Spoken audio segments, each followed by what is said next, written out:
जब कहते रहे मैं कुछ कुछ समझता हूँ तो समझ की यात्रा लंबी है। तुम कैसे मुझे समझ पाओगे जब गुरु तुम्हारे द्रोण थे। घना आकर्षण जब मैं हूँ तो मित्र मुझे बनाना होगा। मेघ श्याम के रंगने के लिए करीब तुम्हें आना होगा। श्याम रंग तो मेरा आवरण प्रतीक है ये संसार का। स्वयं को आवरण में उलझाकर क्या मुझे जान पाओगे।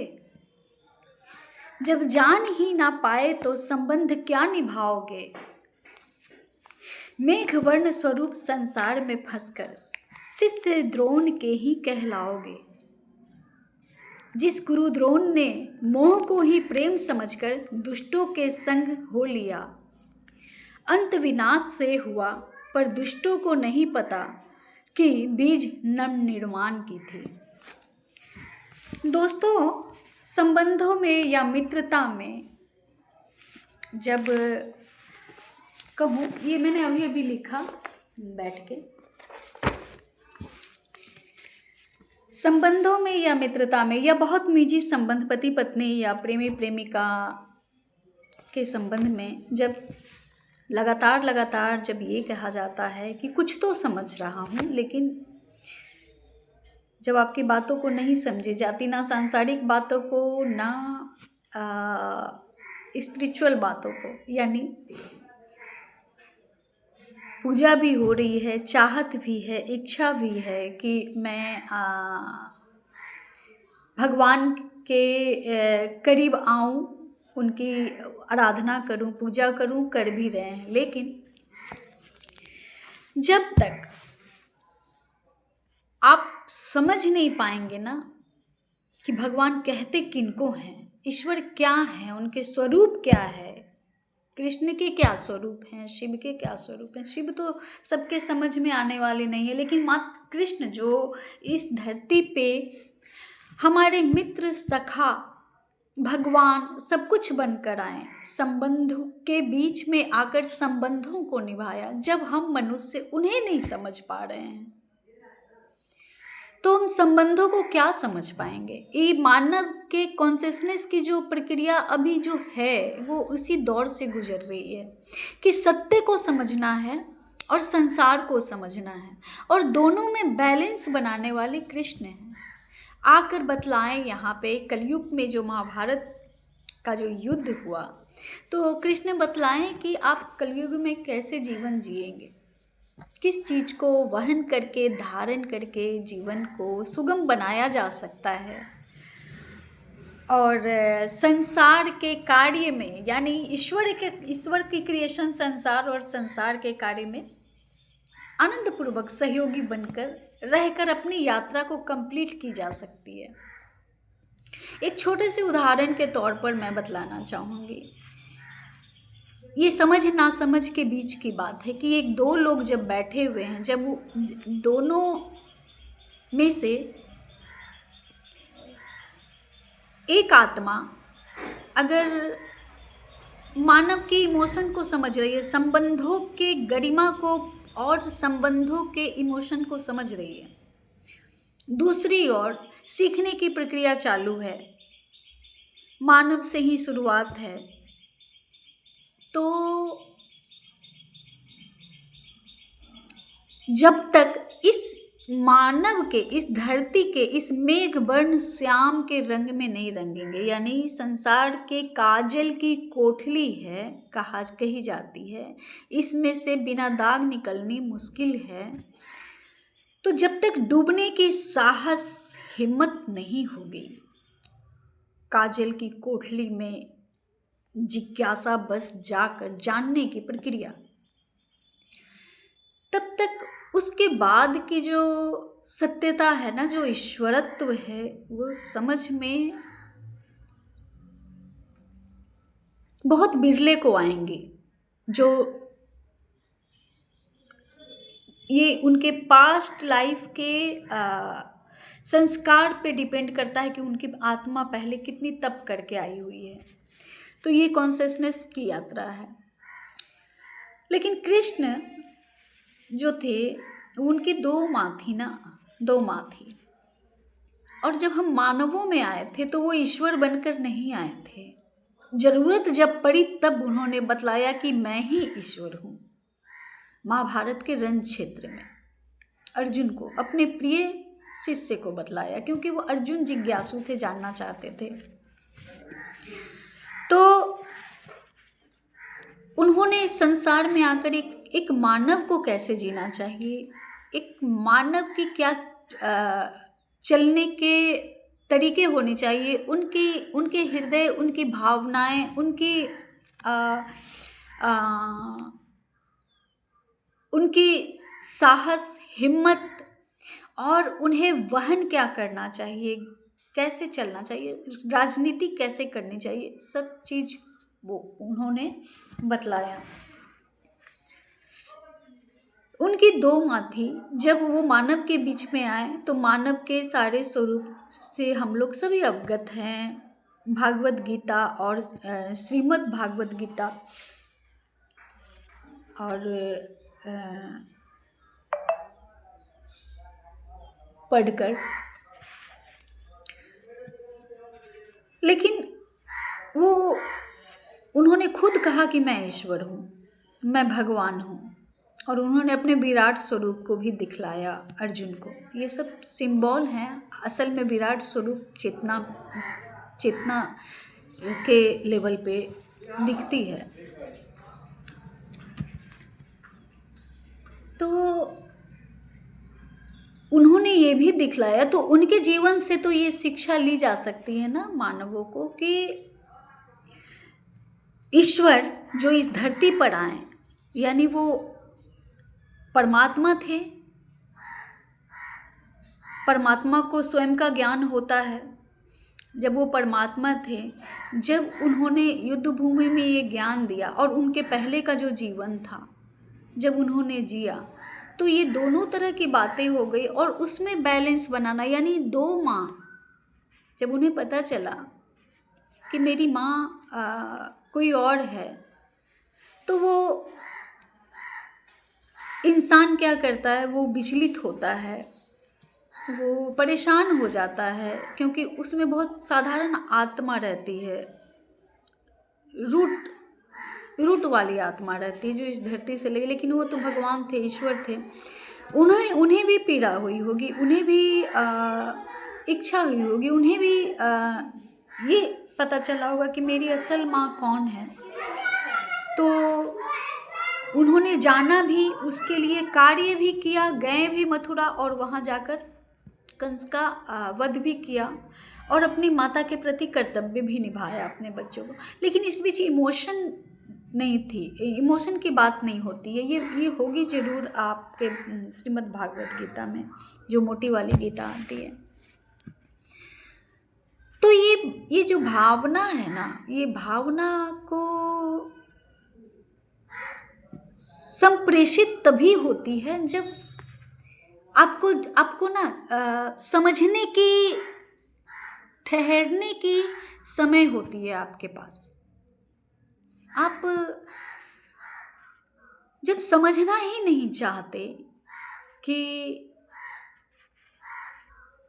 आप मामूली एक सामने वाले इंसान को, जो आपका पार्टनर है, साथी है, या माँ है या बच्चे हैं, जब तक इंसान के अंदर वो भावनाएं नहीं होगी जो इंसान बनाती है हमें, अटैचमेंट वाली जो होती है, तो जो वो भावनाएं नहीं होंगी तो आप कैसे उनके जीवन को हम लोग कैसे समझ पाएंगे। तो सबसे पहले मेघवर्ण उनका ये सिंबॉलिक है कि मेघ के अंदर सत्य का उजास छिपा हुआ है। मैं ही ब्रह्म हूँ, तुम युद्ध करो, ये परम सत्य चीज है। और उनके वर्ण मेघ हैं, तो बादलों को एक तरह से प्रतीक माना गया है कि मेघ वर्ण के श्याम सुंदर, यानी वो कितना आकर्षण, बादल का जो रंग होता है कितना आकर्षित करता है। तो ये आकर्षण जो है वो संसार की ही है। आकर्षित तो करती है, लेकिन जो परम सत्य है, जो ईश्वर हैं, वो तो आकर्षण तो वहीं से शुरुआत वहीं से होती है। तो जब आकर्षित वो करते हैं, जब आकर्षित उनकी बातें करती हैं, उनकी बातें काटी नहीं जा सकती, तो ठहरने का प्रयास तो इंसान को करना चाहिए कि आखिर लिखा क्या है गीता में।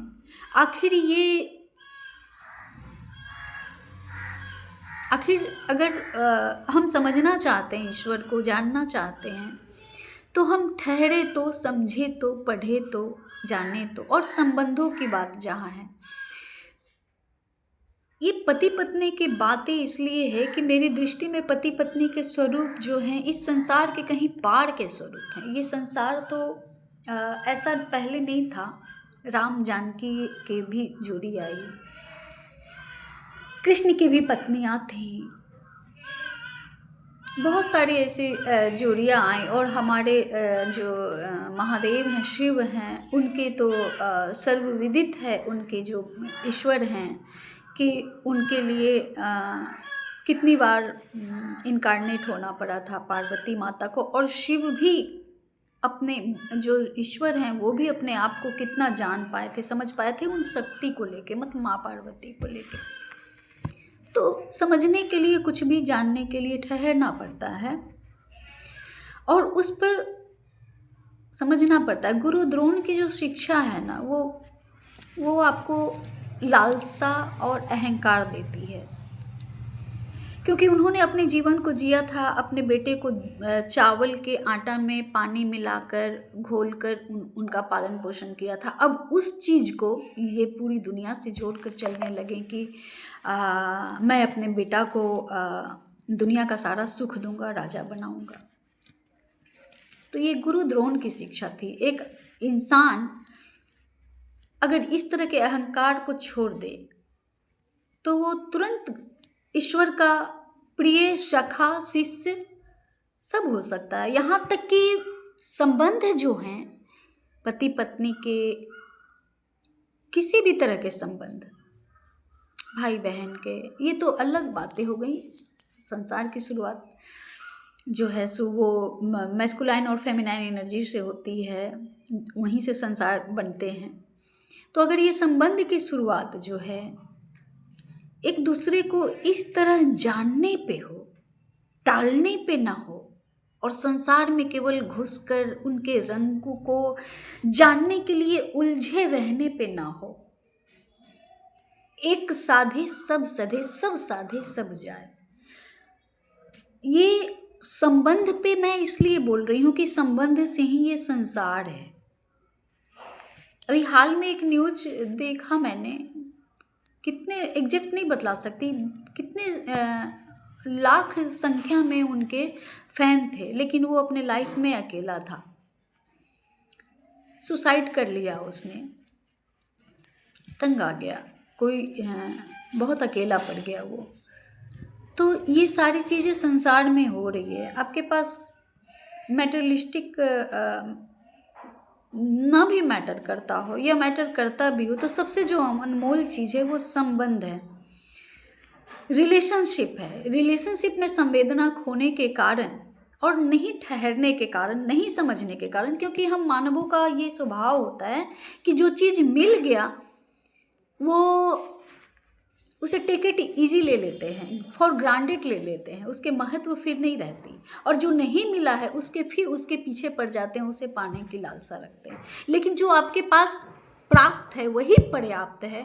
इस तरह की मनसा जब तक नहीं होगी ना, तब तक आपका लाइफ नहीं सुधर सकता है। और ये संसार की तो दूर की बात है, वो तो लोग सोचना भी नहीं चाहते कि संसार में मेरा क्या सहयोग रहे, इस संसार को स्वच्छ बनाने में, सुंदर बनाने में, सुगंधित बनाने में। तो कम से कम अपनी लाइफ को समझने के लिए, अपनी लाइफ को, अपने लाइफ पार्टनर को समझने के लिए, जानने की शुरुआत तो यहीं से होगी। क्योंकि आपने भी एक छोटा सा संसार बनाया हुआ है अपने बच्चों के लिए, अपने बच्चों से, तभी सारे संबंधी कनेक्टेड हैं और आगे भी वो प्रक्रिया चलती रहेगी। तो उसे जानने समझने के लिए आत्मसात करने के लिए, मित्र बनने के लिए उस श्याम रंग के मेघ से पार जाना होता है, तभी वो संसार सुंदर रह सकता है। अगर मैं ऐसे नहीं समझाऊंगी पार्टिकुलर आपको लेके कि आपका पत्नी, आपकी पत्नी, आपका पति, आपका परिवार कैसा होगा, तो ये समझ में नहीं आएंगे। उतना ज़्यादा कॉन्शियस काम नहीं करता लोगों के, क्योंकि बहुत सेंटर्ड हो गए हैं, बहुत संकीर्ण मानसिकता हो गई है, मुझसे शुरू और मुझ तक ही खत्म। तो संबंधों को महत्व देनी चाहिए। सबसे प्रथम कर्तव्य जो है आपका आपके पार्टनर के प्रति ही, साथी के प्रति ही है, तभी आपका संसार बढ़ सकता है, आगे जा सकता है। नहीं तो बहुत उतनी ही दूर में समझ ही नहीं पाएंगे आप चीज़ों को, और जब आप समझ ही नहीं पाएंगे तो आप सेंटर्ड हो गए, संसार के द्वार आपके लिए बंद हैं। जब आप अपने अंदर ही अपने आप को, अपने एक छोटे से एक लाइबिलिटी, अगर आपने उस चीज़ को समझने, छोटी चीज़ ना, एटम जो होती है ना, ऊर्जा, एनर्जी, उसके कण होते हैं, और एक एक कण में एक एक ब्रह्मांड बनाने की ऊर्जा है। तो यहाँ पे किसी भी चीज़ को हम लोग कण ना समझे, रेत के कण ना समझे, उसमें समय देनी पड़ती है। तो आई होप आप लोग अपने परिवार, अपने साथी से ही शुरुआत करेंगे, अपने आप से ही शुरुआत करेंगे इस संसार को सुंदर स्वच्छ बनाने की। मिलती हूँ आपसे अपने अगली वीडियो पे, तब तक के लिए ओम नमः शिवाय।